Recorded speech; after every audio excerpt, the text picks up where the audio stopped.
Baik. Selamat siang teman-teman semua dan juga Ibu Eka yang menonton.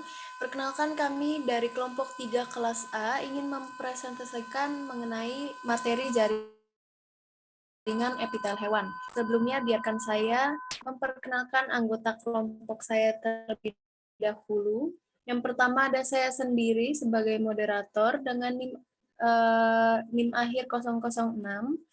Lalu ada Komang Sukarmayasa dengan NIM akhir 007, Yuyun Setianingsih dengan NIM akhir 008, Ikomang Sadawiratama dengan NIM akhir 009, Amirullah dengan 011, mohon maaf. Dan terakhir ada Misfah Maulidia dengan NIM akhir 012. Materi selanjutnya akan dipresentasikan oleh teman saya, Sada.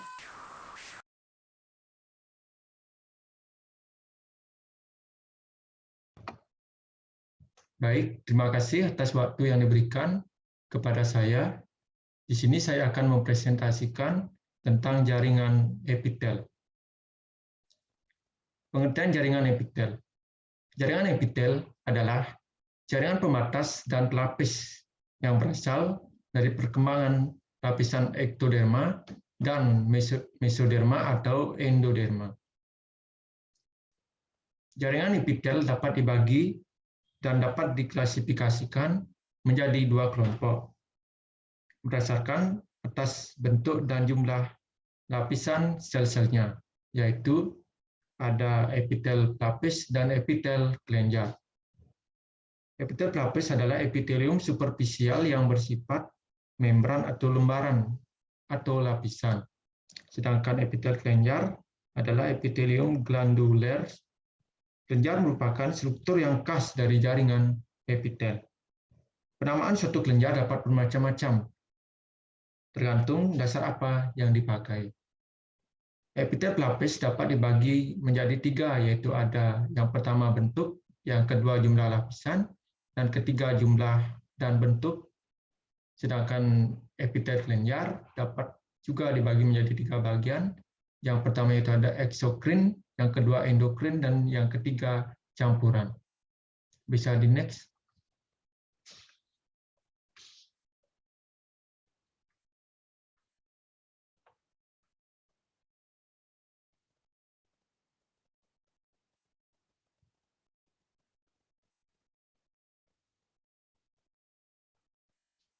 Ya, baik. Kemudian yaitu ada epitel pelapis berdasarkan bentuk. Yang pertama yaitu ada epitelium squamosum atau epitel pipe. Epitel ini berbentuk seperti sisik ikan.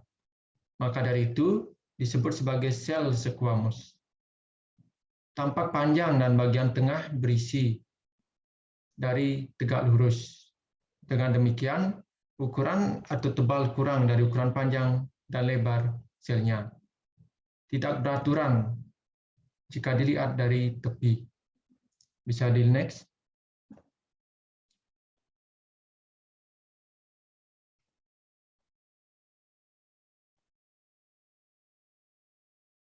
Kemudian yang kedua yaitu ada epitelium kuboid atau epitel kuboideum. Epitel kuboideum berbentuk kubus berukuran tebal dan bagian bulat di tengah-tengah. Epitel ini tersusun atas membrana basalis. Bisa di next.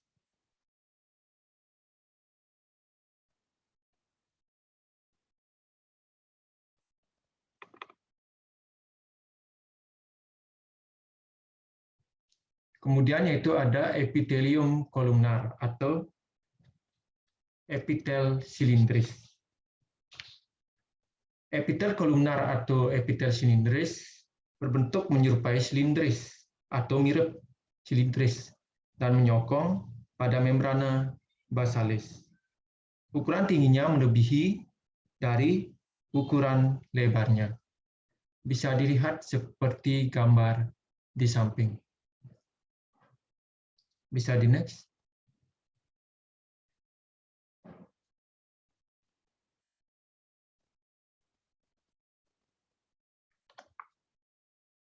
Kemudian yaitu ada epitel pelapis berdasarkan jumlah lapisnya. Yang pertama yaitu ada simple epithelium atau epitel simplex. Epitel simplex adalah jaringan yang tersusun dari satu lapisan sel epitel. Epitel ini sesuai dengan fungsi absorpsi karena lapisannya yang tipis tetapi tidak sesuai untuk menjadi pelindung. Jenis epitel simplex adalah yaitu ada 5 jenis. Yang pertama itu ada epitel pipih selapis, epitel kubus selapis, epitel silindris selapis, epitel silindris selapis bersilia, dan epitel silindris selapis pseudostrapids. Yang kedua yaitu ada kompleks epithelium atau epitel kompleks. Epitel kompleks adalah jaringan yang tersusun dari beberapa lapis sel epitel. Biasanya berfungsi sebagai pelindung. Maka dari itu, banyak ditemukan di daerah yang banyak terkena gesekan ataupun goresan. Jenis epitel kompleks dapat dibagi menjadi 4 jenis, yaitu ada epitel pipih berlapis, epitel kubus berlapis, epitel silindris berlapis, dan epitel transisional. Baik, selanjutnya apakah bisa di next?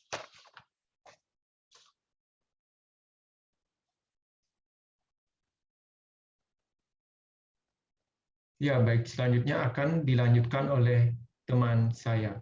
Terima kasih. Baik, saya akan melanjutkan. Apakah suara saya terdengar sebelumnya? Sudah terdengar. Sebentar. Apakah suara saya terdengar sekarang? Sudah terdengar, sangat jelas. Sudah terdengar. Baik, terima kasih. Saya akan menjelaskan epitel pelapis berdasarkan jumlah dan bentuknya.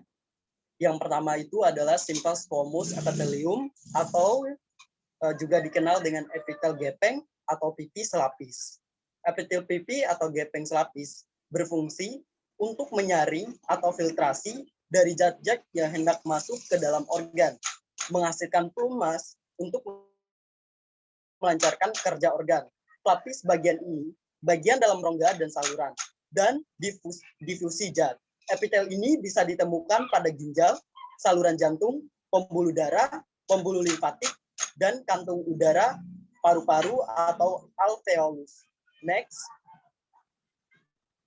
Bisa di next.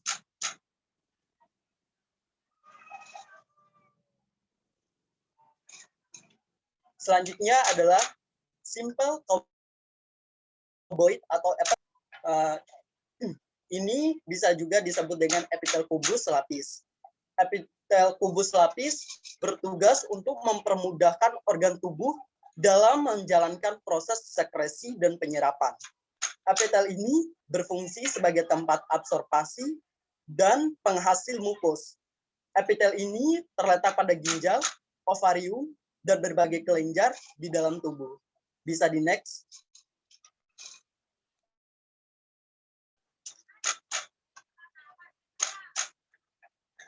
Yang ketiga, yakni simple columnar epithelium atau juga disebut dengan epitel silindris selapis. Jaringan epitel ini secara histologi pada penampangan melintang, bentuk selnya terlihat silindris, berdiri pada membran basal, dan mempunyai ukuran tinggi yang melebihi ukuran lebarnya. Inti selnya berbentuk lonjong, terletak mendekat besar, dan terletak pada sumbu tegak lurus dari membran basal. Apabila dilihat dari permukaan penampakan atas, sel epitelnya terlihat berbentuk poligonal. Epitel ini berfungsi sekresi mukus, tempat absorpsi dan tempat difusi zat. Epitel ini bisa ditemukan di kantung empedu, usus, dan saluran pencernaan, dan lain-lainnya. Bisa di next.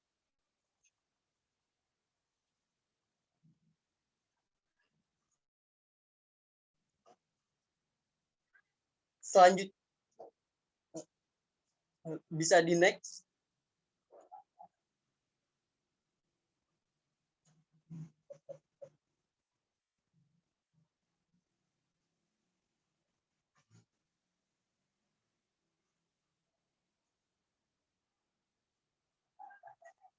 sekali lagi.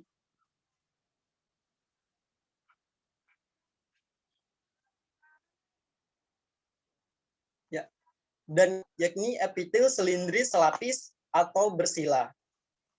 Jaringan epitel ini mirip dengan epitel selindris selapis, akan tetapi telah mengalami modifikasi sehingga memiliki silia. Epitel ini berfungsi untuk menghasilkan mukus untuk menangkap zat asing yang akan memasuki organ. Ketika ada zat asing yang akan memasuki organ, silia akan bergetar untuk menghalangi zat yang ingin masuk atau zat yang akan melekat pada mukus yang telah dihasilkan. Epitel ini bisa ditemukan di dinding rongga hidung, saluran trakea, bronkus, dan dinding dalam ovidum. Bisa di next.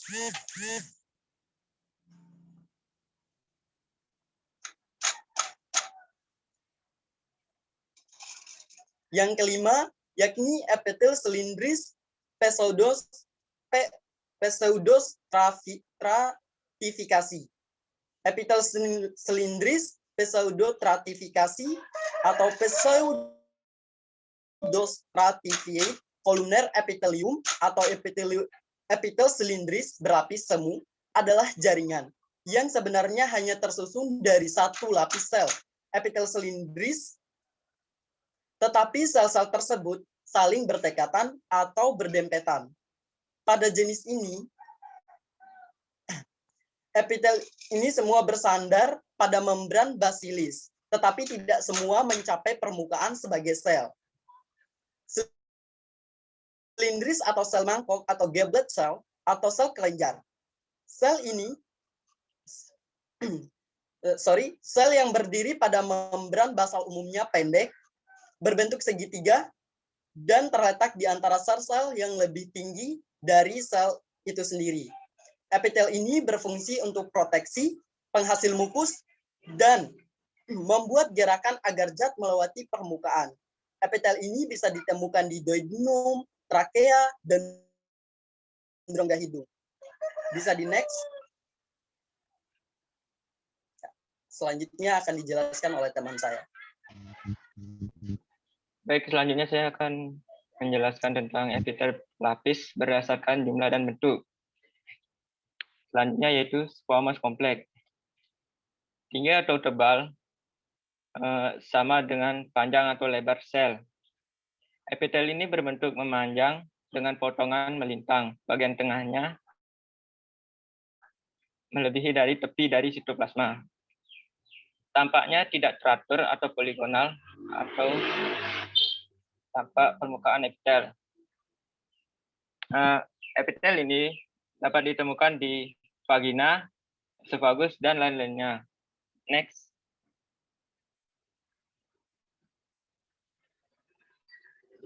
Selanjutnya, epitel kuboid kompleks. Bentuk dari sel epitel ini berbentuk kubus, mempunyai ukuran panjang yang sama. Nampak sebagai bujur sangkar, biasanya inti berbentuk bulat, terletak di tengah sel penampang. Melintang memperlihatkan sel berbentuk kubus, sedangkan dari permukaan sel epitel bentuknya tampak heksagonal atau poligonal. Epitel kuboid tersusun atas membran basalis. Epitel kuboid rendah pada penampang melintang terlihat ukuran tinggi selnya lebih kecil dari lebarnya. Sedangkan epitel kuboid tinggi terlihat sebaliknya. Baik, selanjutnya.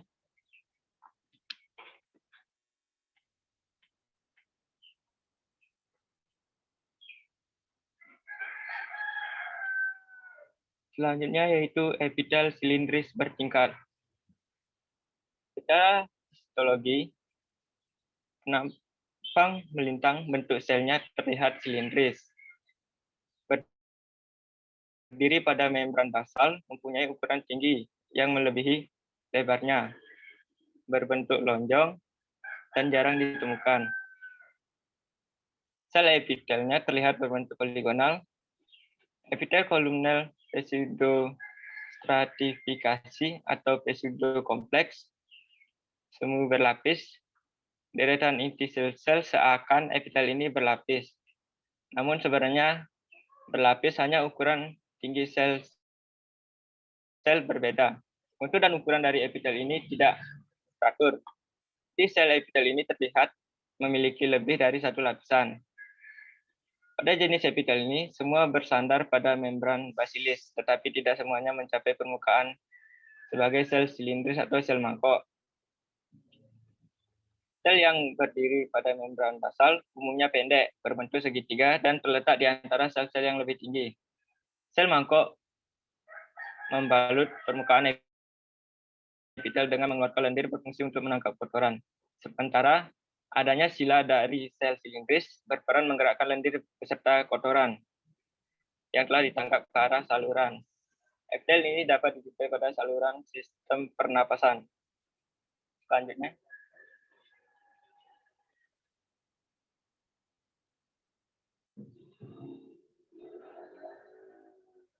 Selanjutnya yaitu epitel peralihan atau transisional.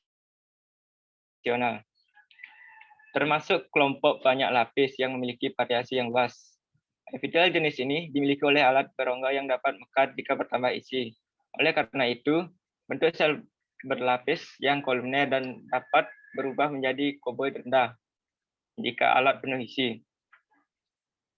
Ciri khas epitel ini adalah bahwa lapisan permukaan yang membatasi lumen dilengkapi dengan sel-sel khusus berbentuk bulat yang akan menjadi sel dan memanjang jika mengembang atau merenggang. Sedangkan pada keadaan minor, sel permukaan besar dan agak bulat. Sel di bawahnya terlihat kecil, bentuknya tidak teratur. Contohnya dijumpai pada ureter, vesika urinaria, dan permukaan men. Epitel ini relatif bisa dilihat pada mikroskop cahaya, sedangkan bisa dilihat di bawah mikroskop elektron.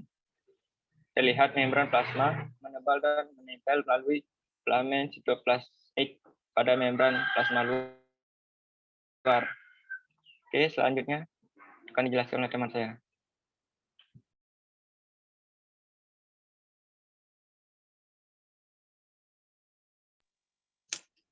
Baik, saya akan menjelaskan tentang epitel kelenjar. Di dalam epitel kelenjar ini terdapat 3 jenis kelenjar. Yang pertama adalah kelenjar eksorin atau duct glands, yaitu kelenjar yang mensekresikan sekretnya atau hormonnya ke permukaan bebas melalui suatu duktus. Kelenjar ini berfungsi menghasilkan enzim pencernaan yang dialirkan ke saluran cerna. Misalnya enzim lipase, yaitu menguraikan lemak. Kemudian enzim protease, yaitu mencerna protein menjadi asam amino. Contoh dari kelenjar ini adalah kelenjar parotid dengan saluran pelepasan yang disebut ductus stenonianus. Next slide.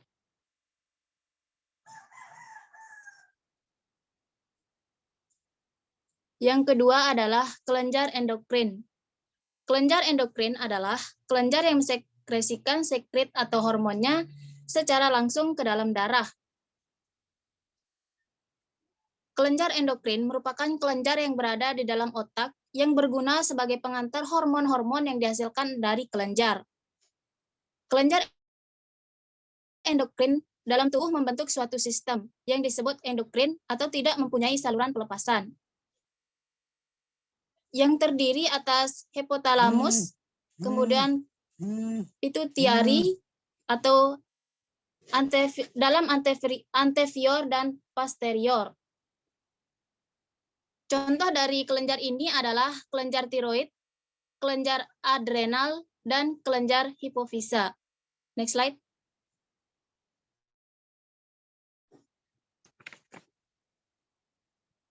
Kemudian epitel terakhir adalah kelenjar campuran. Kelenjar ini terdiri atas kelenjar eksokrin yang mempunyai saluran pelepasan dan kelenjar endokrin yang buntu. Contohnya pada pankreas. Kemudian kelenjar campuran ini juga memiliki saluran keluar tapi juga menghasilkan hormon. Contohnya adalah kelenjar gonad atau testis. Yang dimaksud adalah sebagai kelenjar eksorin menghasilkan spermatozoa atau ovum. Next slide.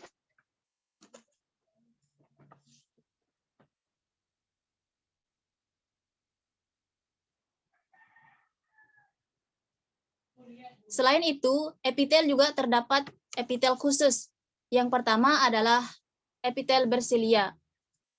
Epitel bersilia adalah jaringan epitel yang berlapis yang berfungsi menangkap benda-benda asing yang masuk bersama udara pernapasan dan membungkusnya dengan lendir serta mengembalikannya ke saluran pernapasan di bagian atasnya.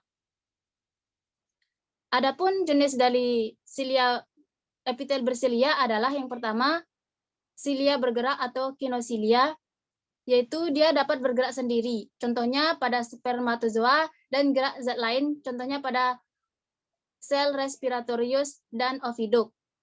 Kemudian epitel bersilia yang kedua adalah silia tidak bergerak atau sterosilia. Seperti mikrofili, panjang-panjang saling bergandengan melalui anastomis yang berfungsi memperluas permukaan stereotik, contohnya pada ductus epididymis. Next slide.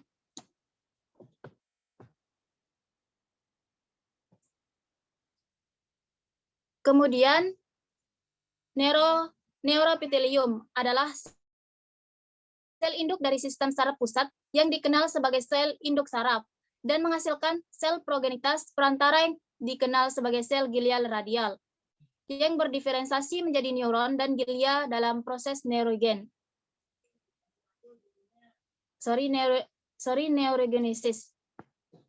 Sehingga dapat menghantarkan stimulus dan mempunyai rambut seperti silia. Contohnya adalah dapat dijumpai pada organ gustus atau indera pengecap, epitel olfactorius. Next slide.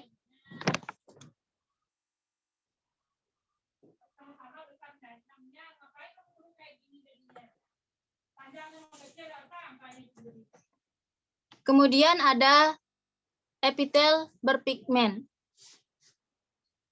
Epitel berpigmen adalah epitel yang berfungsi dalam penangkapan sinar matahari pada retina.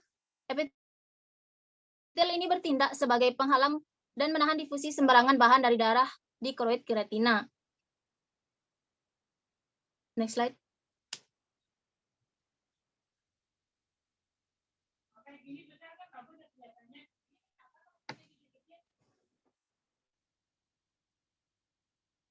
Selanjutnya adalah myoepitelium.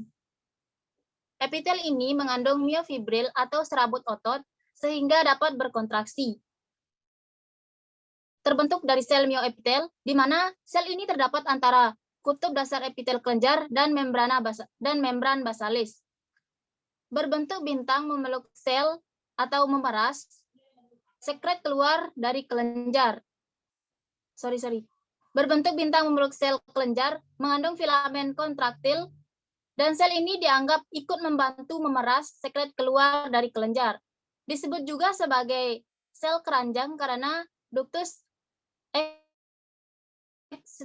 excretorius, apalagi terlihat bahwa tonjolan-tonjolan sitoplasmanya yang panjang mengelilingi pars secretoria membentuk anyaman seperti keranjang.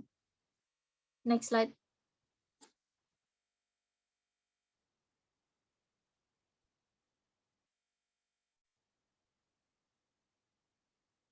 Selanjutnya akan dijelaskan oleh teman saya.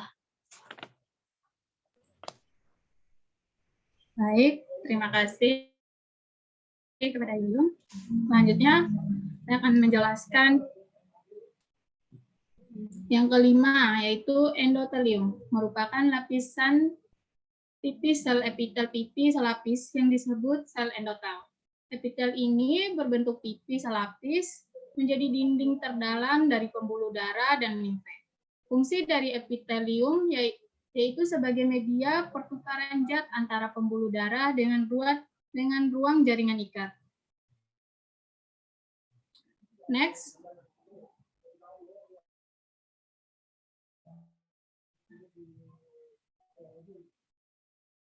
Mesotelium, yaitu lapisan jaringan tipis yang menyelimuti hampir sebagian besar organ bagian dalam.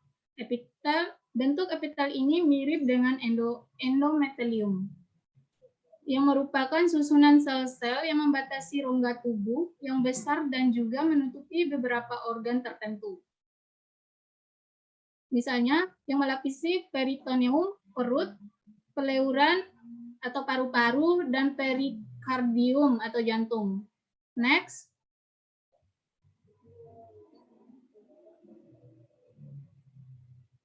Tujuh, retikuler epitelium merupakan jaringan biologis yang terdiri dari bagian sel yang membentuk rongga-rongga berstruktur. Epitel ini berbentuk jala atau retikuler. Contohnya dapat dijumpai pada timus dan organ-organ pembentuk darah. Next.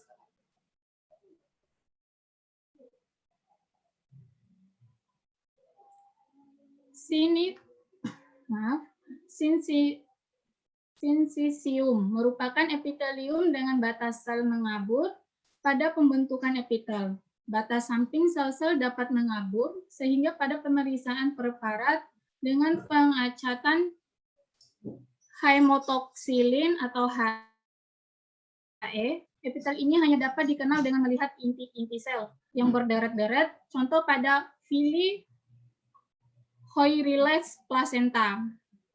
Next.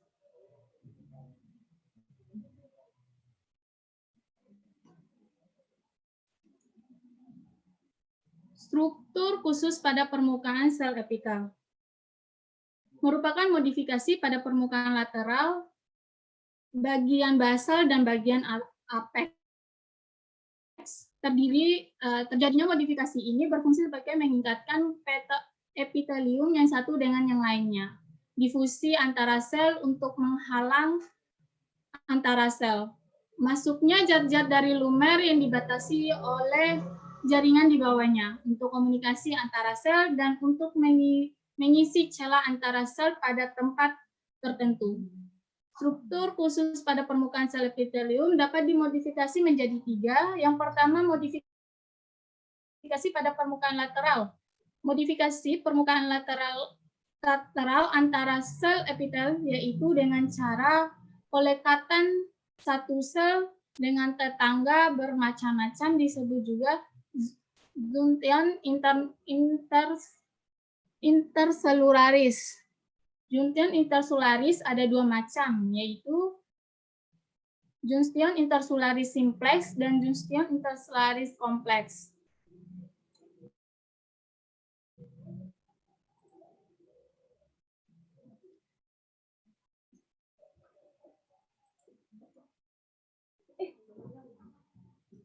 Junction intercelularis simplex merupakan gambaran serupa jari-jari kedua tangan yang saling terjalin dan disebut junction intercelularis digitiformis yang berfungsi memperluas dan memperkuat pelekatan antara sel, contohnya pada epitelium pipi selapis. Kemudian, junction intercelularis kompleks merupakan bangunan yang cukup kompleks dan disebut juga dengan junction kompleks. Junctional kompleks adalah sel-sel epitel bergabung atau bersatu dengan kuat di permukaan daya mekanis yang relatif kuat untuk memisahkannya. Ada struktur paling dalam menjaga ikatan atau pelekatan antara sel-sel epitel.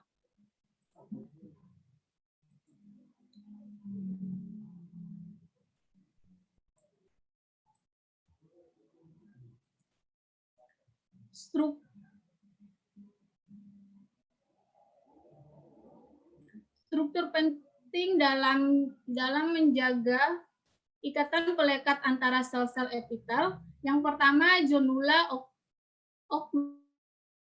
occludes.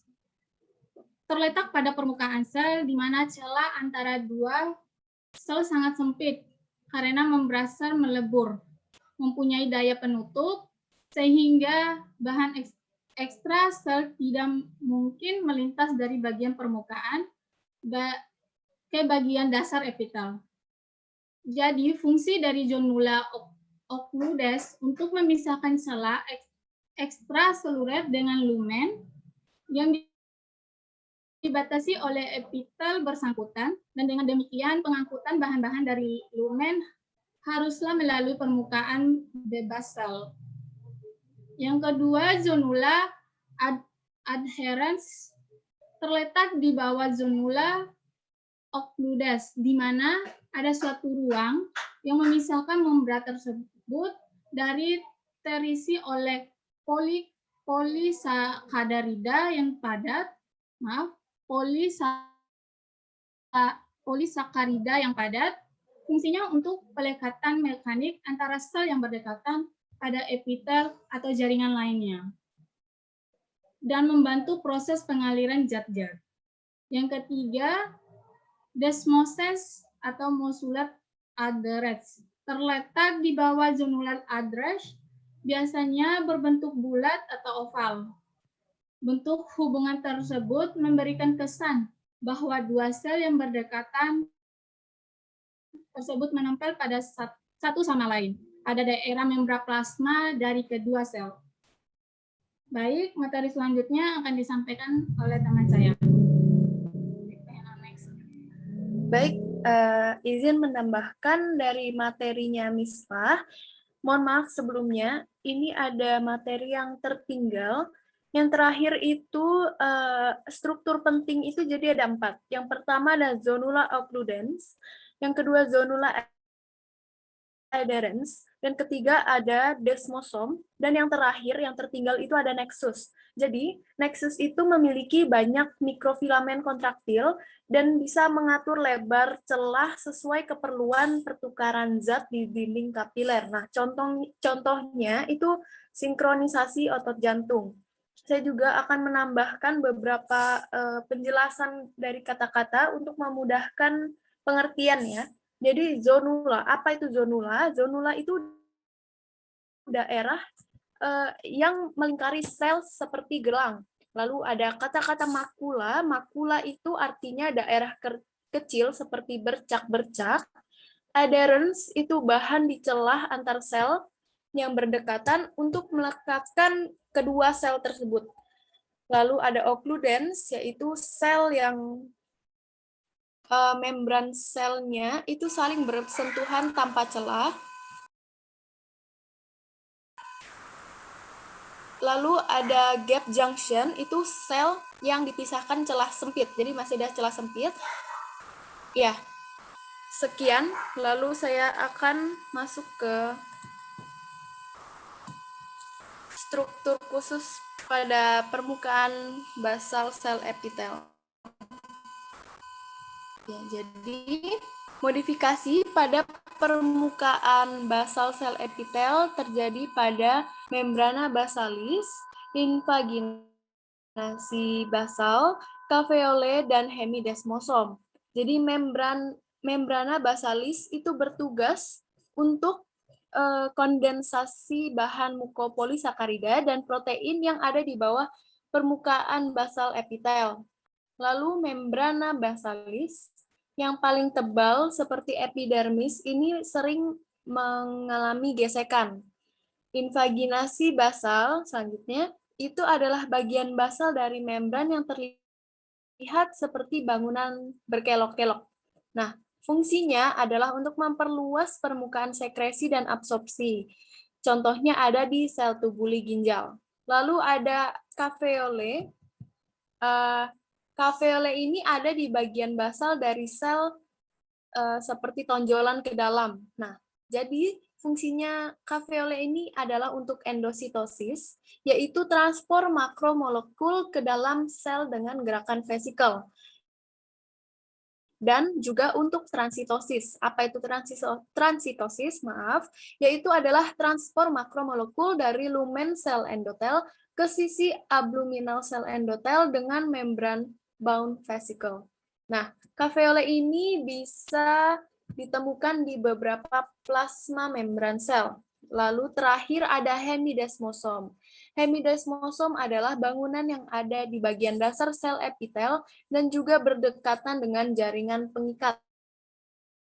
Nah, bentuk hemidesmosom ini mirip dengan desmosom yang hanya setengah.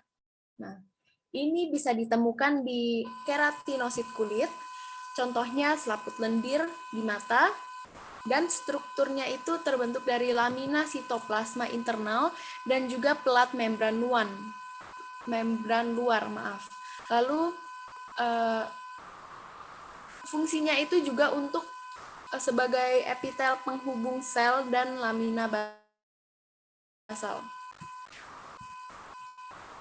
Masuk ke materi selanjutnya, yaitu struktur khusus pada permukaan apex sel epitel.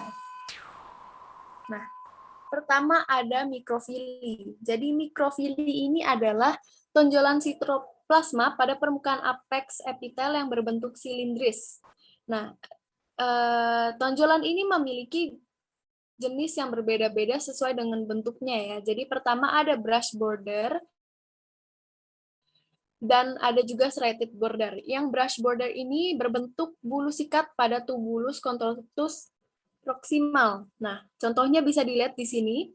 Ini adalah mikrofili di duodenum. Nah, lalu